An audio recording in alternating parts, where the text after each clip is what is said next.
नमस्कार, स्वागत है आपका। मैं हूं आपके साथ सुमित गुप्ता। आप देख रहे हैं महारो राजस्थान। बुलेटिन में आज सबसे पहले बात करेंगे गहलोत मंत्रिमंडल फेरबदल की, जिसका काउंटडाउन जारी है और आज शाम 4 बजे राजभवन में 15 नए मंत्री शपथ ग्रहण करेंगे। इसके बाद बात होगी ब्रेकफास्ट पॉलिटिक्स की। कोटा में बीजेपी ने ब्रेकफास्ट के टेबल पर 2023 को लेकर रणनीति पर मंथन किया।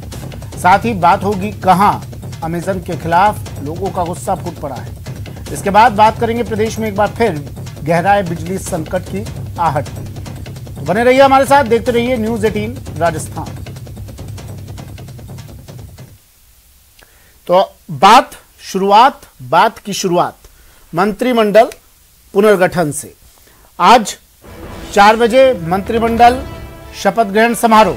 15 विधायक मंत्री पद की शपथ लेंगे। शाम 4 बजे शपथ ग्रहण समारोह है। 11 कैबिनेट और 4 राज्य मंत्री शपथ लेंगे।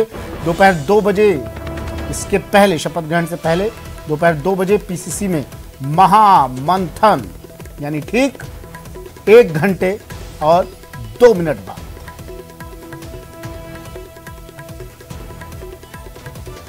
महेश मेरे सहयोगी हमारे साथ सीधा जुड़ गए हैं जयपुर से।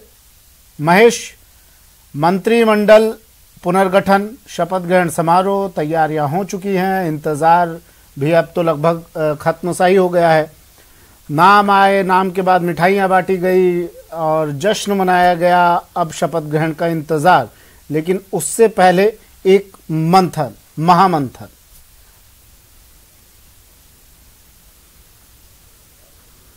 देखिए, बिल्कुल सुमित, मंत्रिमंडल पुनर्गठन जिस तरीके से एक नया पूरे तरीके से जो डिजाइन किया है गहलोत सरकार की इस मंत्रिमंडल में, वो वाकई में देखने वाली बात है। और साथ में अब कुछ ही पलों का वक्त शेष है जबकि शपथ ग्रहण होगी और इससे पहले पीसीसी में जो बैठक है वो भी यहाँ पर होने वाली है। हमारे साथ में इस समय बातचीत के लिए मौजूद है मंत्री डॉक्टर सुभाष गर्ग। सुभाष जी से हम ये जानने की कोशिश करेंगे, सर, किस तरह से इस मंत्रिमंडल पुनर्गठन को आप देख रहे हैं, एक बैलेंस करने की कोशिश, तमाम जाति, हर एक वर्ग का एक प्रतिनिधित्व मिल सके, क्योंकि हम बात करें भले ही एक जिले की और भले ही हर एक जाति की, तो एक बैलेंस करने की जो कोशिश है वो इसमें जरूर नजर आती है। देखिए, मैं तो ये कहूंगा कि जिस तरह का और जादूगरी माननीय मुख्यमंत्री अशोक गहलोत जी ने अजय माकन जी के साथ मिलकर के आला कमान के निर्देश पर जिस तरह से जादूगरी दिखाई है और जो मंत्रिमंडल का पुनर्गठन और जो विस्तार किया गया है, मैं समझता हूं आने वाले समय में एक नया इतिहास रचा जाएगा। जिस रूप से सामाजिक और राजनीतिक दृष्टिकोण से जो अपेक्षित था, लोग एक्सपेक्ट कर रहे थे, उससे भी ज़्यादा बढ़कर के गहलोत साहब, अजय माकन जी ने मिलकर के सभी लोगों से विचार विमर्श करके, विचार मंथन करके आलाकमान की इच्छा के अनुरूप जो है ये विस्तार किया गया। और मुझे खुशी है कि जिस तरह से जो कांग्रेस पार्टी की रीति नीति के हिसाब से और जो एक बेस था जिसमें एससी वर्ग को पूरा प्रतिनिधित्व दिया गया है, पहली बार 4 लोगों को जो है कैबिनेट मंत्री बनाया जाना, एसटी वर्ग के 5 लोगों को मंत्रिमंडल में शामिल करना, इसी तरह से माइनॉरिटीज़ के 2 लोगों को लेना, ब्राह्मण वर्ग के 3 लोगों को मंत्री का दर्जा देना, इसी तरह से वैश्य कम्युनिटी को भी बराबर का प्रतिनिधित्व है, राजपूत समाज को भी है, सभी जाति वर्गों का 3600 कौमों का ध्यान में रखते हुए ये जो मंत्रिमंडल का विस्तार किया गया। साथ ही इसके साथ ये भी रखा है कि सरकार बनाने में उस टाइम जिन क्षेत्रों का ज्यादा योगदान, पूर्वी राजस्थान, मुझे तो बड़ी खुशी है कि भरतपुर जिले से 4 लोगों को मंत्री का सौभाग्य मिला है मंत्री बनने का। और मैं समझता हूँ आने वाले समय में जो एक उम्मीद की जा रही है, मीडिया के माध्यम से जानकारी है, संसदीय सचिव और ये कुछ लोग बनेंगे तो उसमें और भी अच्छा प्रतिनिधित्व मिलेगा। और जो लोग जिन जिलों का प्रतिनिधित्व अभी नहीं हो पाया है, आने वाले समय में मैं समझता हूँ जो आलाकमान भी चाहता है, माननीय मुख्यमंत्री जी भी चाहते हैं, अजय माकन जी पूरा कोऑर्डिनेशन का काम बहुत शानदार तरीके से कर रहे हैं, तो मैं समझता हूँ आने वाले 2 और 3 दिनों में और भी पिक्चर साफ हो जाएगी। सर, विभागों का जो बंटवारा होने वाला है, क्योंकि आप शिक्षा और चिकित्सा दोनों महकमे देख रहे थे, किस तरह से आप देखते हैं कि विभागों का जो बंटवारा होगा उसमें भी एक जो बैलेंस है जिस तरीके से मंत्रिमंडल में देखने को मिला है वो उसमें भी देखने को मिलेगा? देखिए, आप जानते हैं माननीय मुख्यमंत्री अशोक गहलोत जी का जो स्टाइल रहा है, उसके हिसाब से मैं कह सकता हूं कि विभाग कोई भी हो, किसी भी मंत्री के पास, विभाग को जिस आधार पर आकलन किया जाता है, मैं कहता हूं वो चीजें कि भाई कौन सा विभाग क्या है, कैसा है, सभी विभाग गवर्नेंस के लिए इंपॉर्टेंट होते हैं। आज ये कहना है कि फलाना विभाग बहुत अच्छा होता है, ये एक मिथ वो बना रखा है लोगों ने। कोई सा भी विभाग, एनी विभाग, you take any department, it is very important. काम करने की संभावना सारी सभी में रहती है, सभी विभागों में काम करने की संभावना, इसलिए विभागों का गठन किया गया है। अब ये जरूर हो सकता है हर विभाग में हर का उद्देश्य, कार्य क्षेत्र अलग अलग होते हैं, उनकी क्लाइंटेल अलग अलग होती है। अब एजुकेशन को बहुत बड़ा डिपार्टमेंट माना जाता है, लेकिन उनकी क्लाइंटेल डिफरेंट तरह की है। मेडिकल हेल्थ एक बहुत बड़ा डिपार्टमेंट माना जाता है, क्योंकि वहाँ बेस बहुत ज्यादा है। राजस्व बहुत अच्छा डिपार्टमेंट है। इवन आईटी है, साइंस टेक्नोलॉजी है, रिसर्च एंड डेवलपमेंट है, ग्रामीण विकास है, महिला विकास है, सोशल सेक्टर के जितने भी डिपार्टमेंट हैं, चाहे कंज्यूमर का डिपार्टमेंट है, ये सारे इंपॉर्टेंट विभाग हैं। सर, अब उम्मीद करी जा सकती है कि कांग्रेस में एक संगठन में जिस तरह की जो बातें हो रही थी कि अलग अलग गुट है और जो तमाम अलग अलग चर्चाएं जो देखने को मिल रही थी, क्या इस मंत्रिमंडल पुनर्गठन के बाद में ये सब चर्चाओं पर, विवादों पर विराम लग जाएगा? देखिए, मैं तो पहले भी मानता था और अभी भी मानता हूँ, गुटबाजी नहीं होती है। हर जहाँ एक परिवार होता है, संगठन होता है, कुछ लोगों में आपस में हो सकता है तालमेल ना हो, लेकिन गहलोत साहब का एक प्रयास हमेशा रहा है कि सभी को साथ लेके चलने की परंपरा उनकी रही। आपको ध्यान होगा, जब गहलोत साहब पहली बार जब मुख्यमंत्री बने थे, कितने दिग्गज नेता हुआ करते थे। उन सभी दिग्गजों का सम्मान करते हुए, उनका आदर करते हुए आगे बढ़े। कहीं ये महसूस नहीं होने दिया कि भाई माननीय मुख्यमंत्री अशोक गहलोत जब 98 में मुख्यमंत्री बने थे, परशुराम मदेरणा, रवाना मिर्दा जी, गुलाब सिंह शेखावत, खेत सिंह राठौड़ जी, ऐसे बड़े बड़े दिग्गज नेता हुआ करते थे, लेकिन किसी में भी व्यक्तिगत रूप से कभी भी उनको ये नहीं होने दिया। तो वही परंपरा को कायम रखते हुए, और वो संगठन के, मैं समझता हूं संगठन के हित में, कांग्रेस के हित में। मैं तो लोकदल का एमएलए हूं, सहयोगी संगठन के रूप में काम। महेश, और बड़ी खबर है, नए मंत्रियों की आज शपथ ग्रहण समारोह 4 बजे शपथ होगी। अब मंत्रियों के पोर्टफोलियो को लेकर कयास लगाए जा रहे हैं। शाम 4 बजे शपथ के बाद पोर्टफोलियो भी जारी हो जाएंगे। कल कई मंत्री पदभार ग्रहण कर लेंगे।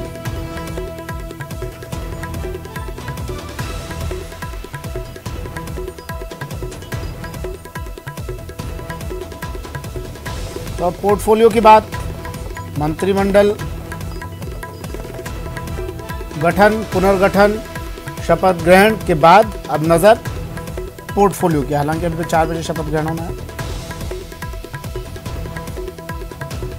प्रदेश कांग्रेस कमेटी पीसीसी, वहां से मेरे सहयोगी दिनेश हमारे साथ सीधा जुड़ गए हैं। दिनेश, क्या हलचल है, क्या चल रहा है?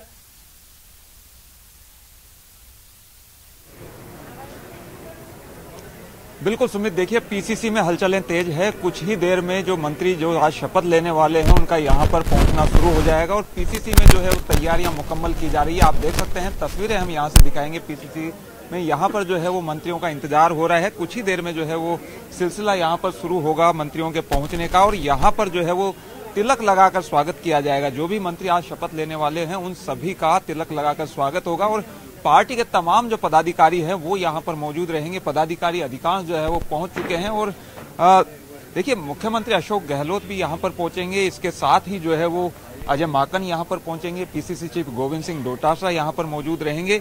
तो ये तमाम जो पदाधिकारी हैं उनके बीच में तिलक लगाकर यहाँ पर स्वागत होगा, माला पहनाकर स्वागत होगा। और इसके बाद में जो है अब हम अंदर चलते हैं पीसीसी में, जहाँ पर जो तैयारियां की जा रही है वहां से भी हम सीधी तस्वीरें दिखाएंगे कहाँ पर ये बैठक होने वाली है।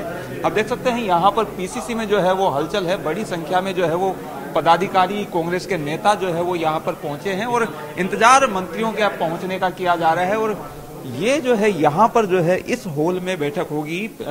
यहाँ पर जो है कुछ देर में जो है कार्यक्रम की शुरुआत हो जाएगी। यहाँ पर नेताओं जो पहुंचे हैं उनका यहाँ पर बैठना शुरू हो गया है, और मुख्यमंत्री भी यहाँ पर पहुंचेंगे, अजय माकन भी यहाँ पर पहुंचेंगे, पीसीसी चीफ भी यहाँ पर पहुंचेंगे। और उसके बाद जो है यहाँ से जब स्वागत उनका होगा तिलक लगाकर, माला लगाकर, फिर यहाँ से जो है वो सभी शपथ लेने वाले मंत्रियों की रवानगी होगी राजभवन के लिए। राजभवन में 4 बजे जो है वो मंत्रिमंडल जो है वो मंत्री जो है वो शपथ लेंगे। तो तैयारियां यहाँ पर पीसीसी में मुकम्मल की जा रही है, और कुछ ही देर में देखिए आज 15 जो है वो मंत्री शपथ लेने वाले हैं। शपथ ग्रहण समारोह जो होगा, तो ये अंदर की तस्वीरें हैं, यहाँ जो है वो ये कार्यक्रम होगा।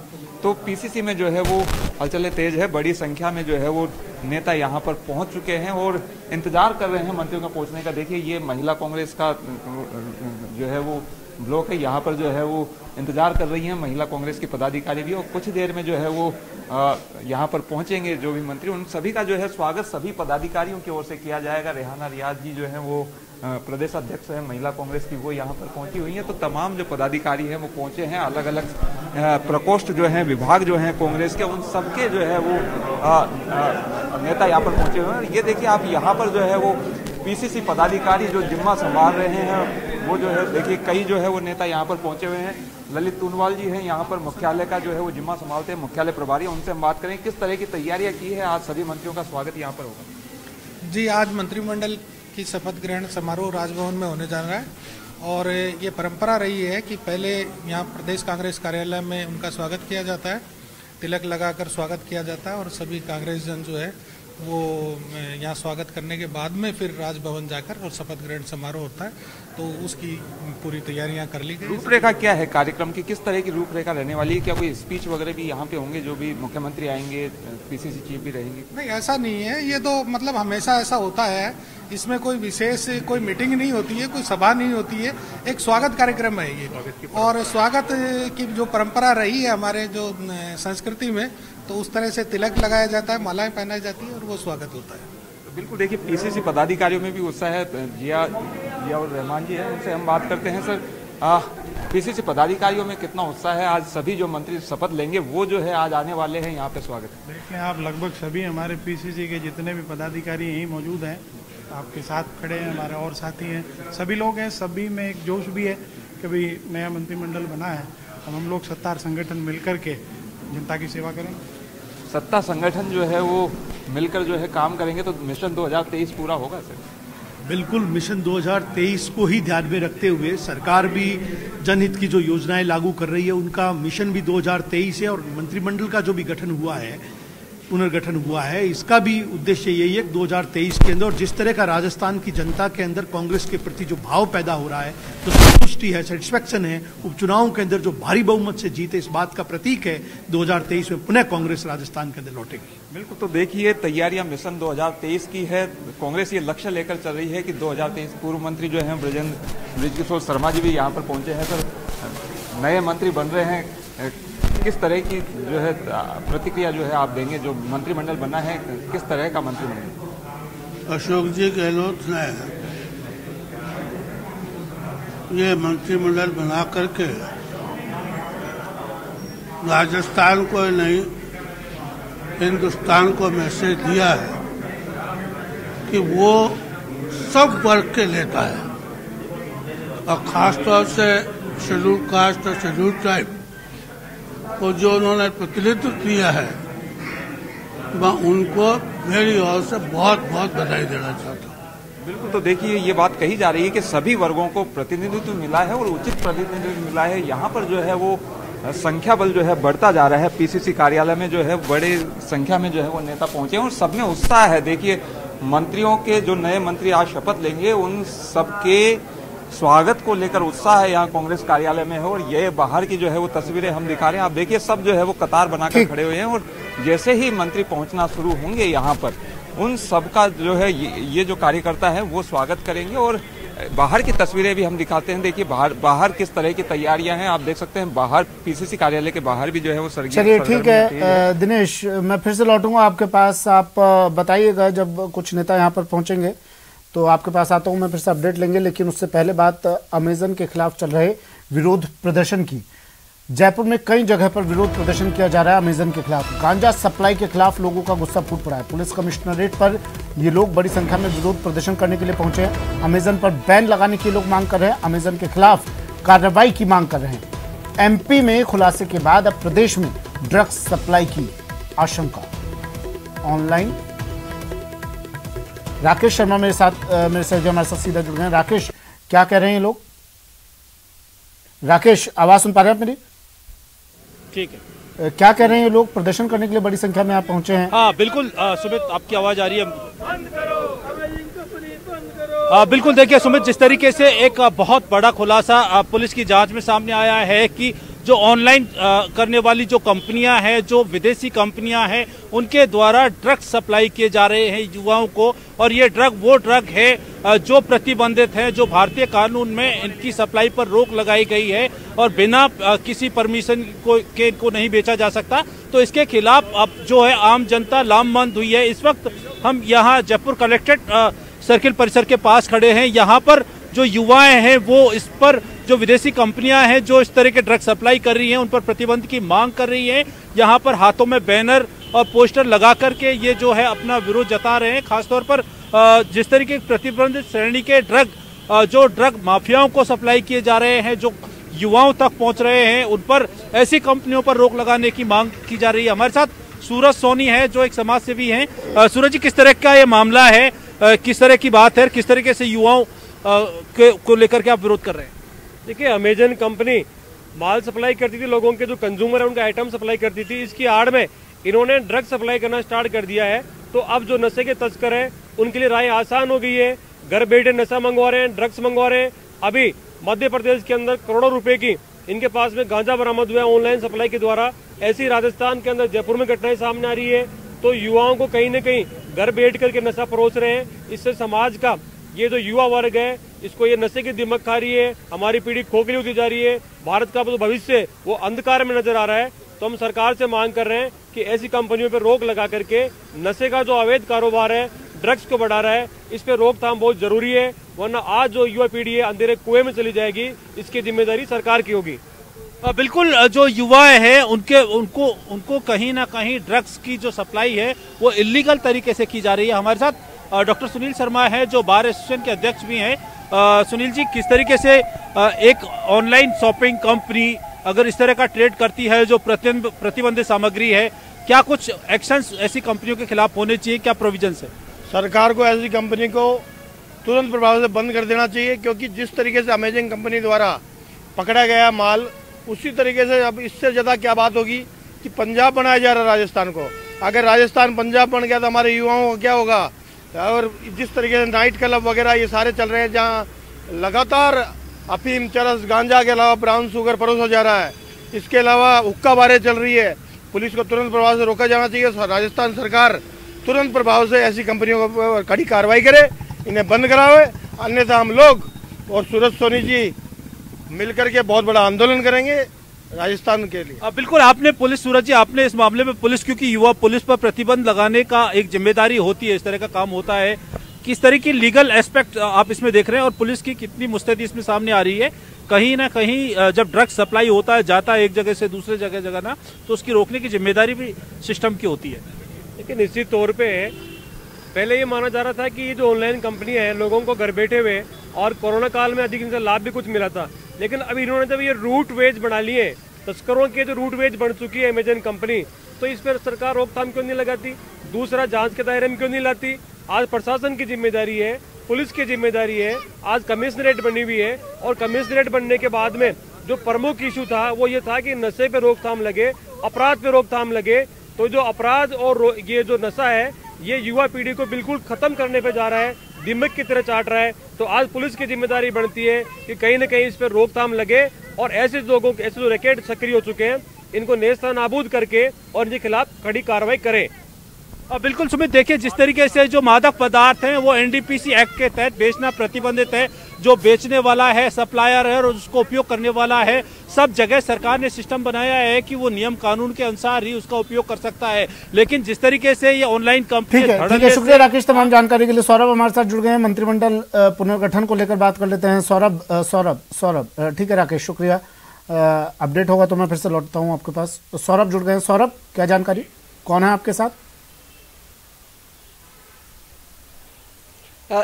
देखिए, इस वक्त मेरे साथ वर्तमान मंत्री, राज्य मंत्री अर्जुन बामनिया हैं और इन्हीं के क्षेत्र से एक और कैबिनेट मंत्री के तौर पर महेंद्र सिंह मालविया को जो है वो मंत्री बनाया जा रहा है। इस वक्त बामनिया साहब हमारे साथ मौजूद है और उनसे बात कर लेते हैं। सर, जिस प्रकार का पुनर्गठन हुआ है, क्या उम्मीद लगती है कि इससे किस प्रकार से फायदा पार्टी को होने वाला है? हमारे माननीय मुख्यमंत्री जी ने और आला कमान सोनिया गांधी जी, राहुल गांधी जी, प्रियंका जी और माननीय प्रभारी महासचिव अजय माखन जी ने जिस तरीके से आने वाले 2023 के चुनाव की तैयारी को लेकर मंत्रिमंडल का गठन किया है, उससे और अभी 2 तारीख को रिजल्ट उदयपुर संभाग की 2 विधानसभा चुनावों के परिणाम आए हैं। एक का तो जिम्मा भी था आपके पास, एक का मैं प्रभारी भी था। तो उस दृष्टि से हम ये कह सकते हैं कि हमारी टीम आने वाले 2023 में टीम भावना से काम करके हम दोबारा सरकार में आएंगे। बांसवाड़ा डूंगरपुर से सिर्फ एक मंत्री था और अब 2 मंत्री हो जाएंगे। उस क्षेत्र को कितना फायदा दिला पाएंगे आप लोग? महेंद्र जी मालविया कैबिनेट मंत्री बने हैं, वो मेरे बड़े भाई हैं। हम दोनों ही मिल करके बांसवाड़ा डूंगरपुर में जो भी जनता के अनुरूप, जनता की मांग के अनुरूप और पार्टी हित को ध्यान में रखते हुए वहाँ के डेवलपमेंट को हाथ में लिया जाकर काम करेंगे। ये माना जाता है कि वागड़ से ही एक तरह से जो भी सत्ता जिसकी आएगी वो वागड़ से ही उसका रास्ता होता है। इस बार क्या उम्मीद लगती है, क्योंकि अब 2 मंत्री भी हो गए हैं और वहां पर आप लोग सक्रिय भी हैं, तो अब 2023 में किस प्रकार से फायदा होने वाला पार्टी? मैंने आपको पहले ही बताया है कि माननीय मुख्यमंत्री जी के निर्देश अनुसार मेरे पास टीएडी विभाग है। टीएडी विभाग में एजुकेशन और एरिकेशन को हमने बढ़ावा दिया है और वहाँ के युवा बच्चों को एजुकेशन का बेनिफिट मिल रहा है। और मैं पहली बार ये कहते हुए मुझे गर्व है कि माननीय मुख्यमंत्री जी के निर्देश अनुसार जयपुर के अंदर मालवीय नगर में हमने आरएस की कोचिंग के लिए हॉस्टल बनाया है, पहली बार बनाया है। माननीय मुख्यमंत्री जी की सोच है कि ट्राइबल बेल्ट के लड़के आगे आएं, उस दृष्टि को देखते हुए ये सारी चीजें की है और एजुकेशन को बढ़ावा दे रहे हैं। तो हम ये कह सकते हैं कि हम दोनों ही मिलके उदयपुर संभाग के सभी नेताओं को एक साथ में कोऑर्डिनेट करके उदयपुर में आने वाले 2023 में उदयपुर संभाग से अधिक सीटें देने की कोशिश करेंगे। अभी चूंकि जो जिम्मा है उससे संतुष्ट हैं या आप सोचते हैं कि अब पोर्टफोलियो में कुछ बदलाव हो तो ज्यादा अच्छा रहेगा? नहीं, मेरे हाईकमान ने जो भी फैसला किया मुझे सर्वमान्य है। जो फैसला पहले किया, अभी किया, वो मेरे लिए सर्वोपरि है और माननीय मुख्यमंत्री जी ने जो मेरे पर विश्वास जताया है उसके अनुरूप में काम करूंगा। क्या लगता है आपको कि बीटीपी का प्रभाव जिस प्रकार से बढ़ रहा है इसके कारण से 2 मंत्री बनाने पड़े? नहीं तो पहले आप थे ही और आप काम कर ही रहे थे। नहीं, ऐसी कोई बात नहीं, उनका अधिकार बनता था, वो सीनियर लीडर भी थे और उनको बनाया तो क्षेत्र के लिए अच्छी बात है। चलिए ठीक है। हमारे मेहमान हमारे साथ जुड़े हुए हैं और मेरे सहयोगी भी हमारे साथ जुड़ गए हैं। सौरभ, आप बने रहिएगा हमारे साथ, मैं फिर से लौटूंगा आपके पास। हमारे मेहमान जुड़ गए हमारे साथ और फिर से चर्चा शुरू कर लेते हैं। मंत्रिमंडल विस्तार को लेकर, पुनर्गठन को लेकर क्या कुछ चल रहा है इसको लेकर बात कर लेते हैं। और कांग्रेस बीजेपी, और हम सुबह से चर्चा कर रहे हैं, कांग्रेस बीजेपी से प्रतिक्रिया ले रहे हैं। सौरभ गृहस्थी, दिनेश हमारे साथ जुड़े हैं और बाबूलाल सिविल लाइन से जुड़े हैं। सबसे पहले बाबूलाल, मैं आपके पास आ रहा हूं, क्या चल रहा है, क्या अपडेट आपके पास?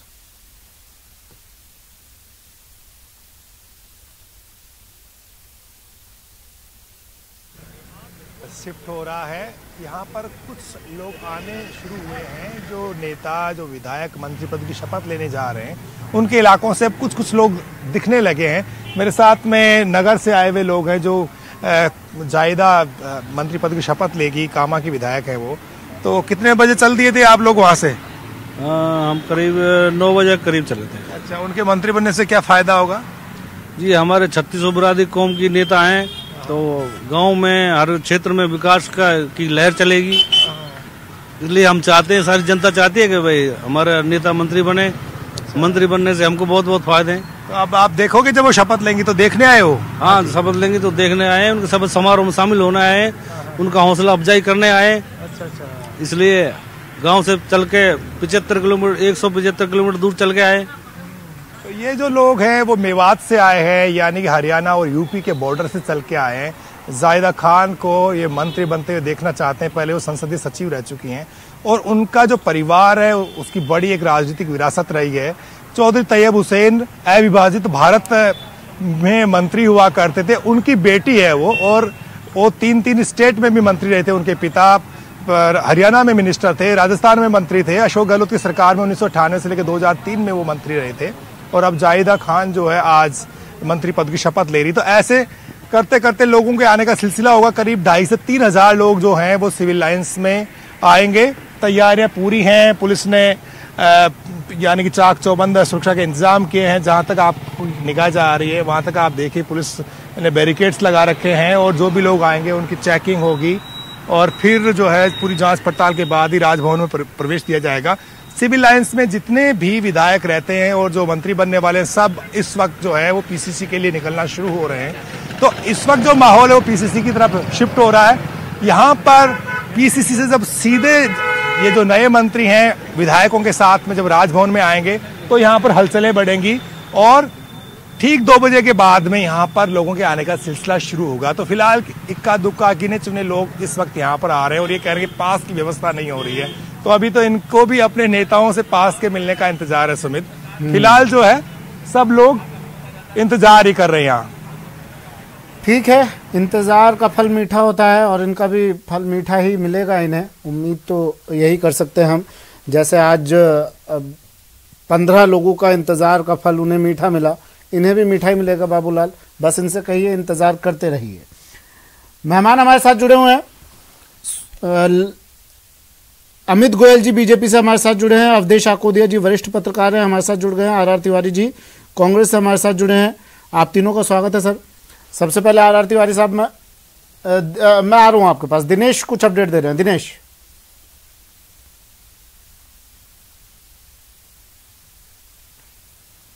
चलिए दिनेश के पास कोई अपडेट है लेकिन शायद आवाज उन तक नहीं पहुंच रही है। मैं फिर से जुड़ने की कोशिश करूंगा।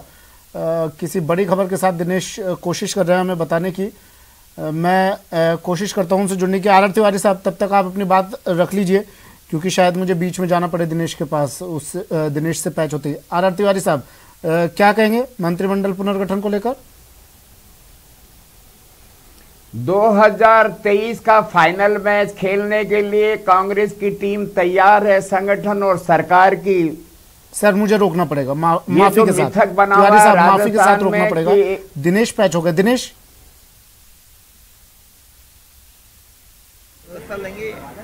दिनेश आवाज सुन पा रहे हैं? बिल्कुल, देखिए पीसीसी के बाहर देखिए हलचलें देखिए। अब जो है वो मोर्चा संभाल लिए। बिल्कुल देखिए यहाँ पर पीसीसी के बाहर आप देख सकते हैं हलचलें तेज हो गई है। मुख्यमंत्री क्योंकि यहाँ पर पहुंचेंगे, अजय माकन यहाँ पर पहुंचेंगे तो आप देखिए हलचलें तेज है और यहाँ पर मोर्चा जो है वो पूरी तरीके से संभाल लिया गया है। कुछ ही देर में जो है वो मंत्रियों का पहुंचना यहाँ पर शुरू हो जाएगा जो आज शपथ लेने वाले हैं। और आप देख सकते हैं तैयारियां किस तरीके से जो है वो चाक चौबंद यहाँ पर कर दी गई है। किसी भी तरह की अव्यवस्था नहीं हो, इसके लिए पूरा मोर्चा जो है वो जवानों ने यहाँ पर संभाल लिया है।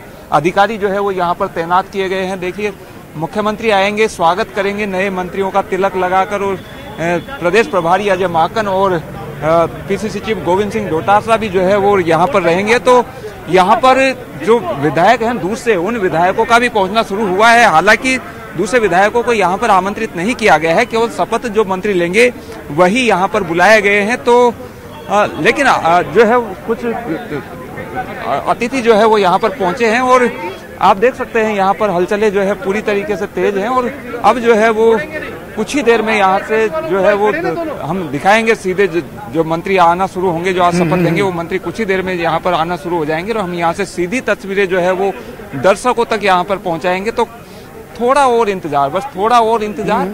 यहाँ पर 2 बजे फिक्स जो है वो कार्यक्रम शुरू हो जाएगा। उससे पहले जो है वो पहुंचना शुरू हो जाएगा और मंत्रियों का जो भी है वो पहुंचना शुरू हो जाएगा और यहाँ से सब एक साथ जाएंगे राजभवन। बहुत ज़्यादा लंबा कार्यक्रम नहीं होगा पीसीसी में, मुश्किल से 20-25 मिनट का कार्यक्रम होगा। स्पीच जो है वो ज़्यादा नहीं होंगी, एक केवल औपचारिक कार्यक्रम जो है, एक परंपरा रही है जब भी कांग्रेस में इस तरीके से मंत्रिमंडल में नए चेहरे शामिल होते हैं। ठीक दिनेश, ठीक, मैं आ रहा हूँ आपके पास फिर से अपडेट लेने के लिए। और तमाम मेहमान मेरे साथ मौजूद हैं।